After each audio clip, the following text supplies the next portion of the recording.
We have an interesting week full of planetary transits. In this week's astrology, Capricorn season begins, allowing us to take a realistic approach to building a better sense of self. There's a few Neptune transits that could lead to feeling unclear about how we come across to others and experiencing issues with our perspective. And it's a busy 7 days for Venus transits, causing us to focus on relationships and finances. From the 16th to the 18th, romantic tones will be present and connect with psychic vibes plus mental energy. Through this period, relationship scenarios are going to be more pronounced.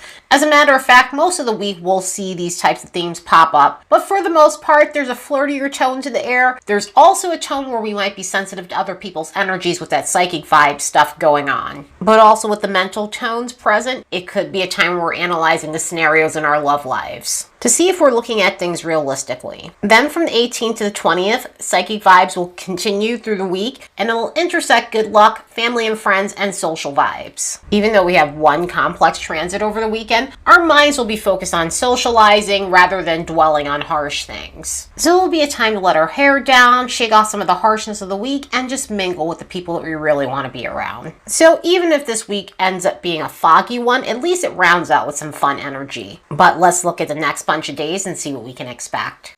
Don't forget to like and subscribe because it helps this channel grow. Also, if you're looking for a natal chart reading or intuitive coaching, the links will be in the description box below. And if you'd like to support the work of this channel, you could do so by buying me a fresh cup of coffee. The link will be in the description box below as well. So the first 4 days of this week have a harsher tone to it and also a confusing one, especially from the 16th all the way up until the 18th, and of course some of that might bleed over until the 19th. More so because we feel these transits usually a couple of days before and a few days after. But around the 17th, Venus is going to make a semisquare with Neptune, and so this can show us where we're looking at a relationship from an imagined lens. In other words, this can call to our attention where we need to see things for what they are, especially within our relationships. And this could be our romantic relationships, this could be platonic relationships, this could also be finances. But it can show us detrimental situations that we've been avoiding, and it's time to confront the truth of the situation, or more or less face the reality of a situation. That way we can make informed decisions. So it's a time to see things for what they are and not an idealized version of what we'd like them to be. On top of that, the next day we have more Neptunian transits. The sun is going to make a square with Neptune, and this can show us where we're being unrealistic about our self-expression, our personality, or why our persona or identity is very unclear to us. So if we weren't already entering the week with some confusion energy, this is going to put some more erratic tones and fogginess into the air. And because of this, it could be a day where we're not making the best decisions, we're not able to maintain focus. It may be a time where it's just wise to postpone things if you have the luxury to, and this is more so because of the unclearness. So this could lead to a Mercury retrograde feeling where we're just not on top of our game, we're not paying attention to important details, our moods might be all over the place, and it could be a time where we're feeling a sense of self-doubt, there's a lack of confidence, and also some fatigue that comes with this energy. Sun square Neptune sometimes leads to lethargic feelings, so it could be a day where you're just feeling demotivated, but also feeling drained and tired, just listless. So if you're able to put things off for a couple of days, especially once we get to Friday, we'll have some nicer energy to work with. It may be wise to do so. That way you're not having any errors, mistakes, or just overly exhausting yourself. Also with this energy, speaking of exhausting, due to the intuitive nature of this, we might get bogged down by other people's energies, moods, or projections. An alignment like this can increase the sensitivity levels in us in terms of our intuition and psychic energy, causing us to pick up on other people's stuff and feeling drained by demanding people who are throwing their weight around. So this is a time to set some boundaries with yourself, set some boundaries with others, and practice some good spiritual grounding techniques or spiritual hygiene of any kind. More odd energies continue as we get to the 19th, where Venus is going to make a semisextile with Saturn, and this can show us where we're just not feeling a situation any longer in a relationship.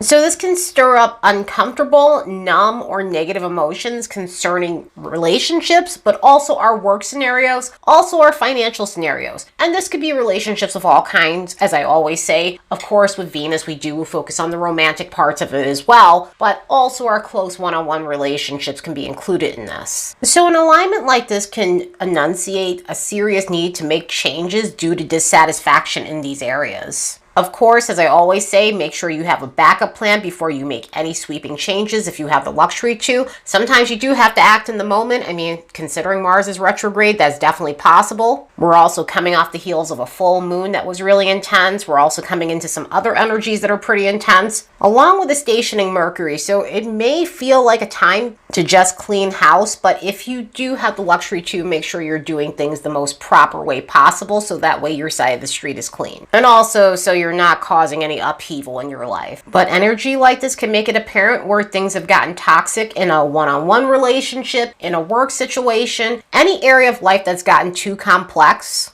Because we're dealing with a toxic situation, we're dealing with an unconstructive situation, this may be a time to set up some sort of game plan to remove yourself from these scenarios, especially scenarios where you feel undervalued, you're in a relationship that lacks love, passion, you've possibly dealt with some cruel situations at the job, or have hit a glass ceiling of some sorts. Or in career or relationships, you're dealing with transactional situations that are definitely draining your energy and also zapping your confidence. But by the time we get to Friday, we have an alignment with Venus and Jupiter that can get us in a good mood. So we're finally getting a relief from that cluster of difficult transits that we had over the last 4 days of this week, with a pairing that could just boost our spirits and help us feel more positive about life overall. With energy like this, we'll be in the mood to be social. We'll be in the mood for some fun, for some antics, for some joking, for some get-togethers. Because we'll feel a significant boost from this energy and have the bandwidth to deal with people. We'll have the bandwidth to engage in fun activities, be social, be open to romantic encounters, and also just feeling more fortunate than typical. Energy like this can make us feel lucky and be a time to take a risk. And this is a good Jupiter risk, good Venus risk, which could lead to fortunate moments and opportunities. But overall, it's a good time for over-the-top romance, or just a time to unwind with friends, get social, and just rejuvenate yourself after a week of challenges. Then, once we get to the 21st, Capricorn season begins. Happy birthday to all the Capricorns out there, and happy winter solstice. Or happy summer solstice if you're in the southern hemisphere. So no matter what hemisphere you're in, we're kicking off a brand new season in cardinal energy. Aries, Cancer, Libra, and Capricorn usher in new weather patterns. Hence, they kick off the new seasons. The Aries-Libra axis starts the equinoxes, and the Cancer-Capricorn points kick off the solstices. But now that we're in this fresh sun sign change, as we leave Sagittarius's risk-taking and enthusiastic tone, we shift to Capricorn's serious and rational method. So we are completely shifting into opposite energy. Sagittarius has a very different tone that's faith-based, carefree, and taking significant risk, while Capricorn energy reminds us the importance of buckling down and minimizing risk. Unless we have all the facts and details, that's a surefire thing that'll pay off later. Under this influence, we'll feel more inclined to focus on achievement and strive for recognition. Our ego, our sense of self will gain more purpose from creating outward security that leads to dependability. So in this energy, we have a stronger urge to buckle down and get serious about our life goals. We also gain a considerable amount of self-assurance through building something worthwhile. So this can really be a period where we become more interested in getting our priorities straight. So if you want an excuse to start taking action and putting the hard work in necessary in order to achieve your goals, or to commit to something, or to take a realistic outlook, this is definitely the time where you're going to feel more enunciated and motivated to do these things. This energy invigorates us to surmount any challenges that we might have and achieve victory. And so with a sign like this, we use our time prudently. It could be a time to sit back and think about what we need to master, what it's going to take in order for us to advance, which is, of course, going to take patience, especially if we're trying to develop new skills. We're trying to build something from the ground up. We're wanting to leave something that's going to be long lasting, which is going to take us time to create. We're going to want to take the time to make sure we're on the right path that's suitable for us. So that way we can build something long lasting, leave a legacy, or create the right type of image. One of the things with Capricorn energy is that sustainability feels more critical than typical. So we might find ourselves being okay with waiting for a while. So we can build something solid that brings us sustenance. And so this is a time to really narrow our focus on what's important important versus something that's going to be a complete waste of our time. A lot of the time in this energy, we get the urge to conduct ourselves properly, which is why the urge to get our shit together is more pronounced. There could be an urge to take a more mature approach or to take accountability or more responsibility and to behave in a way that demonstrates our integrity. Another thing that goes on with Capricorn energy is that need to not waste our time. So we'll feel more inclined to commit ourselves to the right things, and this can even be our social interactions. So in terms of mingling, this could be a time where we're wanting meaningful connections with people. We're hanging out with the people who bring sustenance to our lives. We're hanging out with the people who bring value to our lives. And so sometimes in this energy, it could be a need to keep our circle small at that moment in order to ensure that we're connecting with the right people and we're not wasting our energy on those who bring absolutely no value to us. Of course, there's a lower expression to this, as there is anytime a planet changes signs, and this is no different. The tone with this energy can be somewhat aloof. It can be icier than anticipated. And so our social side might wane a little bit in this energy. Again, this is about keeping our eye on the prize and our goals, so sometimes our social obligations fall to the wayside in this energy. But where it can get problematic is the aloofness, the coldness, and just taking on a very dismissive tone with others. Under this influence, we need to be aware of our moods, and I don't mean fluctuations in terms of what we would get with Cancerian energy,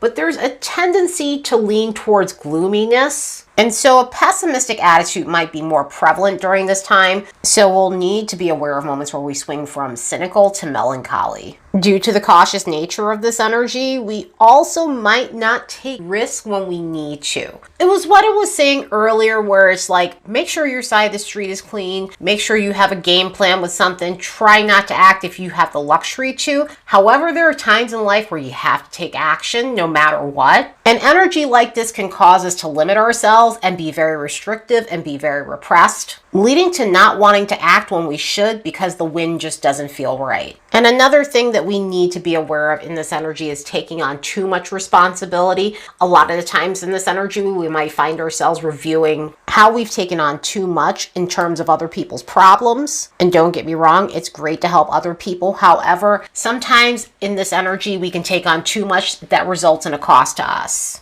And if it's not that, it could be that we're taking on too much in terms of just work and demanding projects, leading to feeling burnt out because we've taken on too much and we have no downtime for ourselves. So of course, there always needs to be a balance when it comes down to all of these energies. So try to use this Capricorn season in the most balanced way possible. 24 hours after the sun goes into Capricorn, it's going to make a complicated alignment with Pluto, which may lead to pushy moments. Even though we have that lovely alignment with Venus and Jupiter that we'll still be feeling up until this Sunday, we have this one that's rough around the edges, and it's rough around the edges because it can enunciate situations where we're dealing with dominant types of persons. Or it might be a time where we need to check our own ego as well. Also, energy like this can enunciate the need to hyper-focus on situations and obsess about situations that are beyond our control, so we'll need to stay grounded and check that type of thinking. But overall, an energy like this, we'll need to stay grounded and try to adopt a more healthier sense of self rather than an egoic persona. So yeah, it's definitely one of those weeks where there's not a lot of balance. There's more harder transits than there are harmonious transits, but at least we do have that Venus-Jupiter thing as a saving grace for the weekend. Anyway, I hope you all have the best week ever. Later, and see you in the next episode.